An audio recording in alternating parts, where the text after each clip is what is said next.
नमस्कार, good morning. बहुत स्वागत है आपका फिट इंडिया के सुपर हिट बुलेटिन में। आपके साथ मैं हूं दीपिका यादव। नमस्कार, गुड मॉर्निंग। आप सबके साथ में मैं हूं साक्षी मिश्रा। दिल्ली के लोधी गार्डन पार्क में हम मौजूद हैं। यहाँ से आपको बताएंगे देश दुनिया की हर बड़ी खबर। कब, कहां पर क्या हुआ, कैसे हुआ, इसकी हर डिटेल आपके सामने रखेंगे।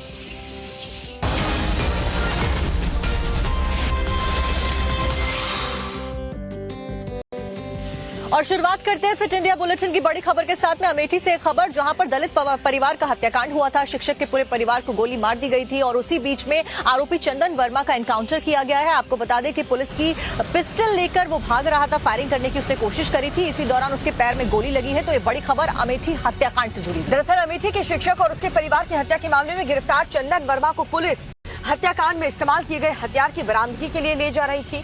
और बताया ये भी जा रहा है कि उसी दौरान आरोपी चंदन ने दारोगा की पिस्तौल छीनकर पुलिस टीम पर ही फायरिंग करने वाला था और तभी सेल्फ डिफेंस में पुलिस टीम की ओर से गोली चल गई, जिसमें आरोपी चंदन बुरी तरह से जख्मी हो गया है।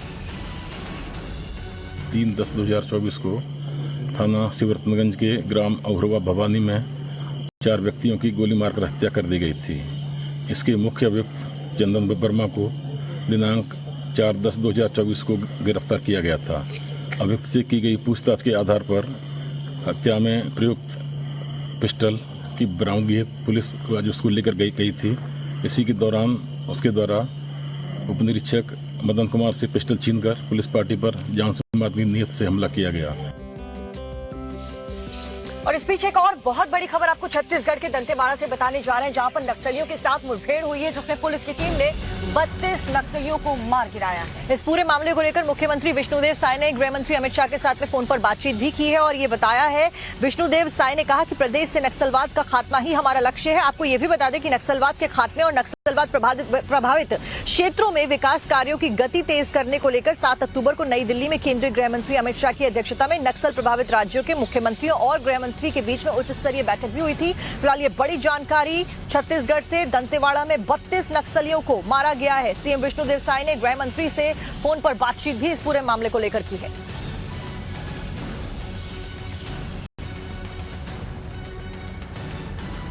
आज नारायणपुर और दंतेवाड़ा की सीमा में जो अबुझमाड़ क्षेत्र है, उसमें हमारे सुरक्षा बलों और माओवादियों में मुठभेड़ हुआ है और जिसमें सर्चिंग में अभी तक 28 बॉडी मिलने की जानकारी है और कई हथियार उसमें मिले हैं, AK-47 वगैरह मिले हैं। और मैं समझता हूँ कि अब तक का ये बहुत बड़ा ऑपरेशन हुआ है।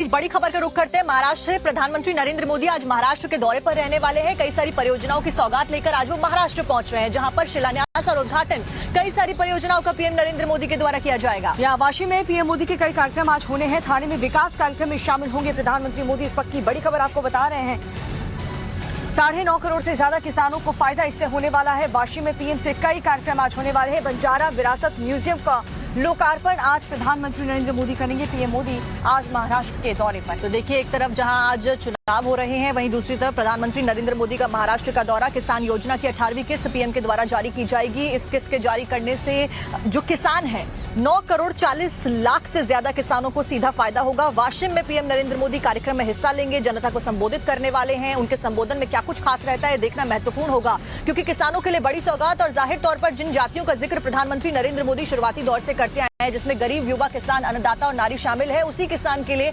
आज 18वीं किस्त जारी करने वाले हैं।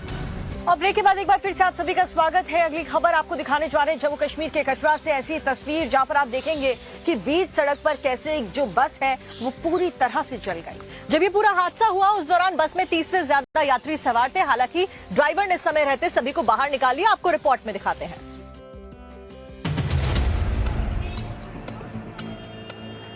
बीच सड़क पर धू धू कर जलती बस, आसमान में दूर तक उठती आग की लपटें। चारों तरफ अफरा तफरी का माहौल है। आग इतनी तेजी से फैली कि देखते ही देखते पूरी बस जलकर राख हो गई। बीच सड़क पर बस से उठती आग की लपटें किसी फिल्म का सीन नहीं, बल्कि जम्मू के कटरा का है। यहाँ यात्रियों से भरी बस में ऐसी आग लगी कि आग में पूरी बस जलकर राख हो गई। आप एक बार फिर इस तस्वीर को देखिए। देखिए कैसे खौफनाक आग ने पूरी बस को अपनी चपेट में ले रखा है। आग भी ऐसी कि किसी के बचने की उम्मीद नहीं लग रही। चारों तरफ आग लगने के कारण दहशत का माहौल है। दरअसल जम्मू कटरा हाईवे पर अचानक एक यात्रियों से भरी बस में आग लग गई। बस श्रद्धालुओं को लेकर वैष्णो देवी की तरफ जा रही थी। आग लगने के बाद पूरी बस में हड़कंप मच गया। लोग अपनी जान बचाने के लिए चीखने चिल्लाने लगे, लेकिन तभी बस ड्राइवर ने सूझबूझ से काम लेते हुए सही समय पर एक्शन लेते हुए सभी यात्रियों को बस से बाहर निकाला। सभी यात्रियों को सुरक्षित निकालने के बाद फायर ब्रिगेड की टीम को फोन किया गया, जिसके बाद टीम ने मौके पर पहुंचकर आग पर काबू पाया। हादसे के वक्त बस में करीब 38 यात्री सवार थे, लेकिन इनमें से किसी के घायल होने की खबर नहीं है। तो वहीं पुलिस की टीम आग लगने के कारणों की जांच कर रही है। और अब बात करेंगे खबरों में उत्तर प्रदेश के बुलंदशहर से आ रही खबर की, जहां पर जुमे की नमाज के बाद में मुस्लिम समुदाय के लोगों ने जमकर हंगामा किया। जी हाँ, दरअसल मुस्लिम समुदाय के लोगों ने जमकर पत्थरबाजी की, नारेबाजी की, लेकिन ऐसा किया क्यों, जानने के लिए इस रिपोर्ट को देखिए।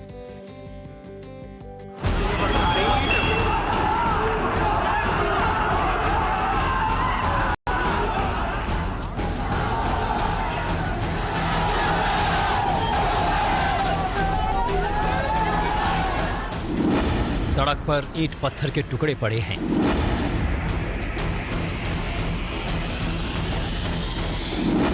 मस्जिद के सामने कई लोग खड़े हैं।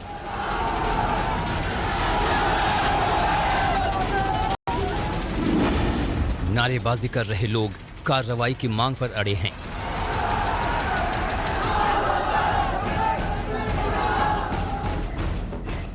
भारी तादाद में पुलिस की तैनाती हुई है।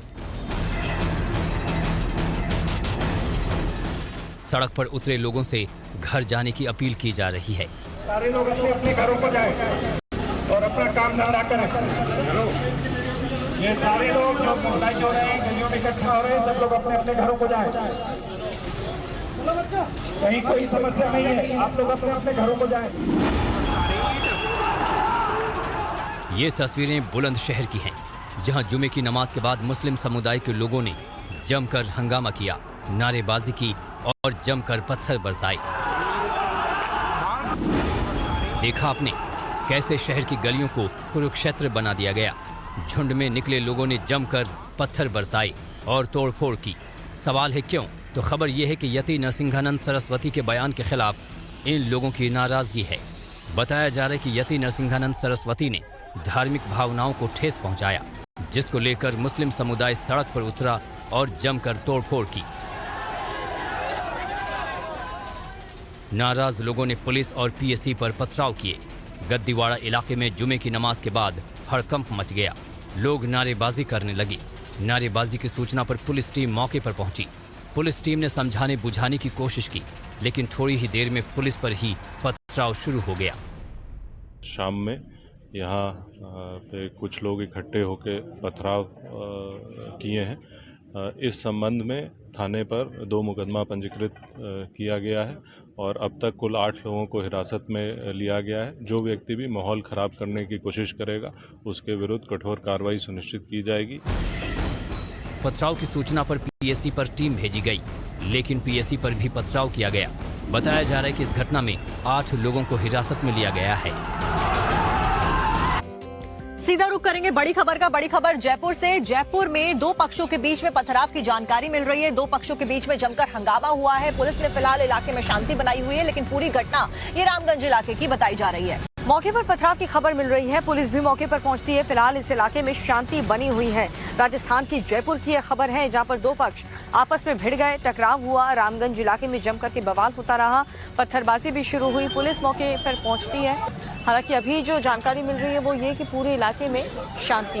हालांकि देखिए, अभी तक ये पता नहीं चला है कि आखिरकार इन 2 पक्षों के बीच में क्यों हंगामा हुआ, क्यों दोनों पक्ष एक दूसरे के ऊपर पत्थर फेंकने लगे।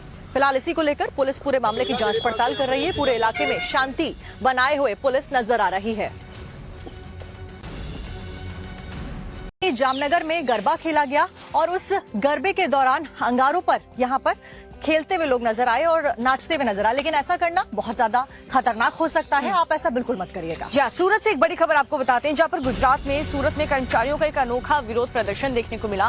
प्रमोशन नहीं मिलने पर जो कर्मचारी हैं वो गरबा करते हुए नजर आए। आपको बता दें, महानगर पालिका के कर्मचारियों को बीते 5 साल से प्रमोशन नहीं मिला है, जिसके विरोध में उन लोगों ने गरबा किया और कर्मचारियों ने निगम को चेतावनी दी कि ये गरबा विरोध वाला 9 दिन तक यूं ही चलेगा। इस बीच दशहरे को रावण रूपी महानगर पालिका का पुतला दहन का कार्यक्रम भी आयोजित किया जाएगा। तो ये बड़ी खबर गुजरात के सूरत से, जहां पर कर्मचारियों का अनोखा विरोध प्रदर्शन देखने को मिला। प्रमोशन नहीं मिलने पर कर्मियों ने गरबा किया।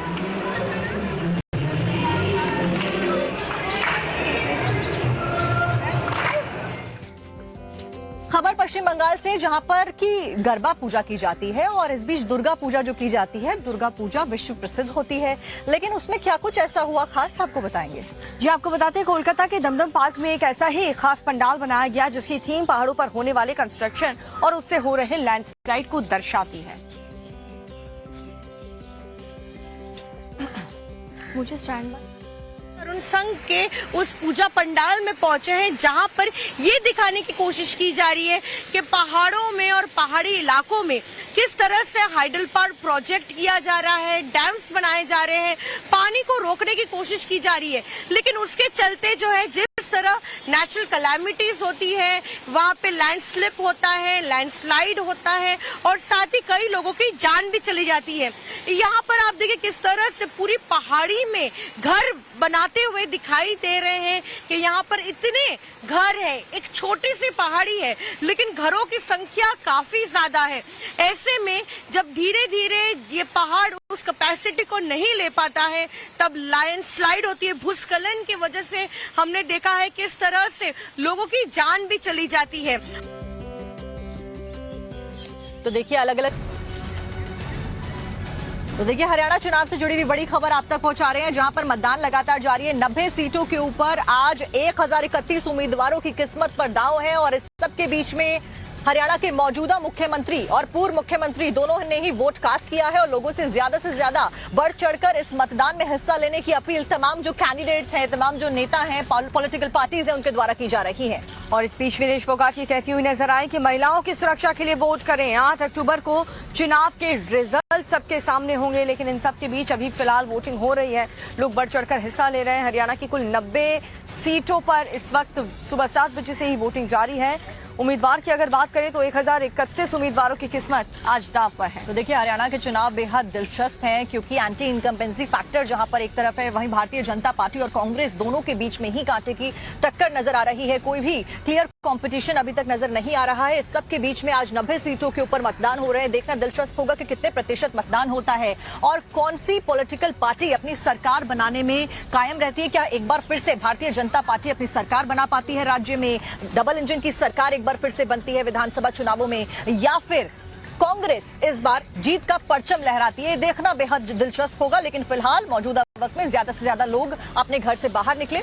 नवभारत टाइम्स की भी यही अपील होगी आप सबसे कि आप ज्यादा से ज्यादा अपने घर से बाहर निकले। जो लोग हरियाणा में रहते हैं वो वोटिंग करने के लिए अपने मताधिकार का इस्तेमाल जरूर करें।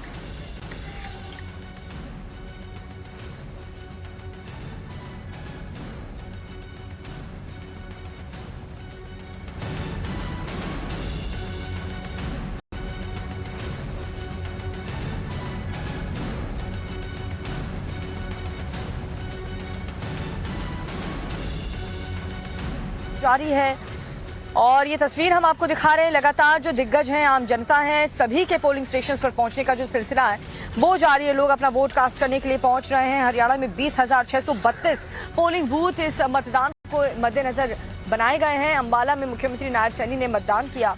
करनाल की बात करें तो मनोहर लाल खट्टर ने भी वोट डाला।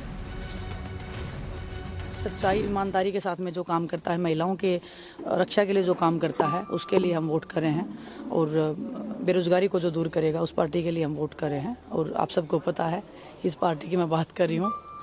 कांग्रेस पार्टी आज मैदान में है, मैं उनकी उम्मीदवार हूँ और आप सबका बेहतरीन दिल से धन्यवाद। आप कवर कर रहे हो पूरे हरियाणा को और आप लोग जो है पूरे देश का चौथा स्तंभ हो, तो आप लोगों को बधाई और पूरे हरियाणा वासियों को भी बधाई। बिना पर्ची बिना खर्ची की अपनी बात लगातार कह रहे हैं, आगे भी रहेगी। और गांव के लोगों के सिर चढ़ के ये जादू बोल रहा है, लेकिन वो बाज नहीं आए हैं। जैसे पहले करते थे वैसी नौकरियों को बेचने का काम आज भी वो करने के लिए तैयार हैं कि हम आएंगे तो नौकरी बेचेंगे। लेकिन अगली बात यह है कि ना नौमन तेल होगा, ना राधा नाचेगी, उनको आने का कोई विषय नहीं है।